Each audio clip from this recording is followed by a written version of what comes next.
Síndrome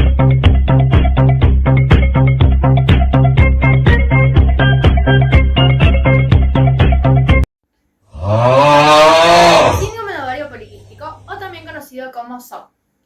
El síndrome de ovario poliquístico, o SOP, afecta a las personas uteroportantes y hoy te vamos a contar cómo afecta, qué es, cómo saber si lo tenés, cuáles son los síntomas, cuáles son las causas y cómo afecta psicológicamente. ¿Qué es? Bueno, para empezar hay que entender que el síndrome de ovario poliquístico, como lo dice su nombre, es cuando en los ovarios se forman quistes, cuando un óvulo no está completamente maduro. Para entender mejor esto, tengo que explicar cómo funciona un ciclo menstrual sano y así entendernos mejor. El ciclo menstrual se divide en tres fases: la folicular, que es la primera, la ovulatoria y la lútea. En la fase folicular es cuando empieza todo y empieza la menstruación. El primer día de menstruación es cuando se reinicia el ciclo menstrual. Bueno, el ciclo folicular es cuando... La fase folicular es cuando empezamos a menstruar. Aquí es cuando se comienza a formar un óvulo. ¿Cómo se forma? El cerebro envía estrógeno hacia el útero. Este estrógeno hace que un óvulo empiece a crecer dentro del ovario. Y así pasamos a la fase ovulatoria. En la fase ovulatoria, el óvulo por fin ya maduro sale fuera del ovario y ronda el útero en unas aproximadamente de 12 a 24 horas. Este es el periodo más fértil que tiene una mujer. También se forma el endometrio, que sería un revestimiento con una parecita que hay dentro del útero, y este sirve para, si llega a haber una gestación, que el cigoto se pegue correctamente a las paredes del útero y llevar así un embarazo sano. Después, por último, está la parte lútea. Es la fase lútea cuando el moco cervical se modifica y se hace mucho más espeso para que ningún tipo de espermatozoide pueda llegar a entrar, ya que en esta fase es muy difícil que se llegue a gestar algún tipo de cigoto. También se aumenta la progesterona y los vasos sanguíneos dentro del endometrio. Y de vuelta, todo se vuelve a reiniciar una vez que se vuelve a la menstruación. Ahora, ¿dónde falla y dónde se ocurre el síndrome de ovario poliquístico? Es en la primera fase, en la fase folicular. El problema es que cuando no hay un folículo dominante, hay varios. Entonces, cuando el cerebro manda estrógeno al útero, los folículos comienzan a inflamarse, pero en vez de ser uno, son varios. Entonces, un óvulo, en vez de tratar de salir, no puede porque hay más inflamándose. Y esto lleva a una inflamación tal que se convierten en quistes. Bueno, como bien explicamos cómo es el síndrome de ovario poliquístico, tenemos que saber cuáles son sus síntomas. Tenemos varios tipos de síntomas. Como ya explicó mi compañera, el primer síntoma es la menstruación irregular. O también puede ser una menstruación inexistente. Eso se puede ver a través del diagnóstico de un médico. ¿Qué se refiere con menstruación irregular? El médico va a hacer una pregunta sobre su menstruación y va a ver si tuvo menos de 9 menstruaciones en un año con un ciclo muy largo, muy extenso, más de 35 días. Esto puede provocar infertilidad y también dolor, justamente por el síndrome de ovario poliquístico. Otro síntoma que podemos tener es el exceso de andrógenos. Es una hormona masculina que genera a veces calvicie de forma masculina o exceso de vello, tanto facial como corporal. Otro síntoma que tenemos es ovario poliquístico, que se refiere a los quistes en los ovarios. Y como último síntoma tenemos el exceso de peso, o también llamado obesidad. Tenemos las causas. ¿Cuáles son las causas de estos síntomas?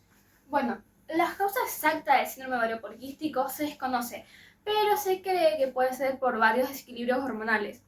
También, ¿cuánto porcentaje afecta? Bueno, se cree que solamente el 6 al 13% de las personas con síndrome de ovario poliquístico están diagnosticadas, pero se cree que más del 70% de las personas con útero tienen esta enfermedad y no lo saben. Bueno, tenemos que saber que para diagnosticar el síndrome de ovario poliquístico, el médico va a hacer un par de preguntas sobre su ciclo menstrual y a través de eso va a mandar a hacer un análisis de sangre y que pida justamente lo de la insulina y el azúcar en sangre, ya que las personas que tienen o síndrome de ovario poliquístico pueden tener diabetes. Ahora, ¿cuáles son los tratamientos que tiene el síndrome de ovario poliquístico?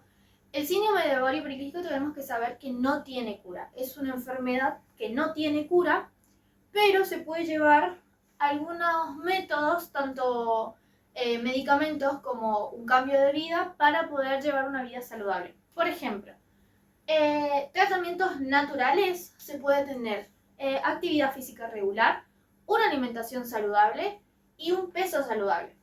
A raíz de esto tenemos los medicamentos que ¿para qué sirven? Tenemos medicamentos que sirven para regular la menstruación, para la fertilidad, porque ya sabemos que tenemos una menstruación irregular, no tenemos, la mayoría de las personas ultraimportantes son infértiles teniendo síndrome de SOP. Tenemos también medicamentos antiandrógenos para la resistencia a la insulina, también tratamientos para el acné, y también hay uno que es de depilación, que también a veces no se sabe, pero afecta más a lo que es el síndrome de ovario poliquístico. Por ejemplo, para la menstruación se utilizan pastillas anticonceptivas, parche, chip, lo que sea, todo método anticonceptivo. Tenemos también el de antiandrógenos, que son medicamentos que regulan la hormona del andrógeno y regulan también lo que es el exceso de vello y el exceso del acné. También tenemos que saber que también para la fertilidad, personas de útero portante tienen que tener inyecciones, o también que tienen, si hay útero portante que tiene quistes en los ovarios, hay medicamentos que hacen que desinflamen estos quistes para dejar pasar un óvulo para que se fecunde con el espermatozoide y se arme el cigoto. A raíz de esto también tenemos medicamentos para el acné, que pueden ser pastillas y cremas. Y también, hablando de tema de depilación, que es algo que nadie conoce pero se tiene que tener en cuenta, es que las cremas depilatorias son agresivas. Las cremas depilatorias son agresivas para justamente para las personas con síndrome de SOP, ya que eso absorbe el cuerpo y puede llegar a generar molestia, o puede llegar a ir al útero. Ahora pasamos. Consecuencias psicológicas. Consecuencias psicológicas. Hola. Bueno, ahora pasamos a lo que son las consecuencias psicológicas. Una de las consecuencias es, por ejemplo, la depresión. Esta ocurre que gracias a los cambios hormonales y psicológicos que produce el síndrome de ovario poliquístico, produce y afecta a los neurotransmisores del cerebro, dando como consecuencia cambios de humor, mala autoestima, comportamientos suicidas, como por ejemplo la autolesión. Junto a la depresión más los demás problemas psicológicos que ahora les vamos a contar, puede llegar a provocar autolesiones en las personas con SOP. Bueno, otras consecuencias psicológicas que pueden haber son las imágenes corporales, justamente el trastorno alimentario, o también las relaciones. Hablando de imagen corporal y trastorno alimenticio, tenemos que saber que esas dos las tres que nombré se van de la mano. Hablando de imagen corporal, tenemos que saber que una persona que tiene síndrome de ovario poliquístico tiende a tener obesidad o tiende a subir de peso muy rápidamente. Esto afecta tanto a la inseguridad como a la autoestima de la persona. A raíz de esto lleva a un trastorno alimentario, que es cuando dejan de comer y no adquieren las suficientes vitaminas, proteínas y todo lo que necesita un cuerpo para poder seguir funcionando correctamente. Obviamente que a raíz de esto todo lleva a un problema de relación, tanto amorosa como sexualmente activa, porque una persona que tiene síndrome de ovario poliquístico cuesta mucho conseguir pareja porque justamente se ve fea, la persona se ve gorda, a veces por justamente la misma hormona de andrógeno genera mucho vello, tanto corporal como facial, y esto genera inseguridad. Y cuesta conseguir parejas tanto sentimentales como sexuales. Y bueno.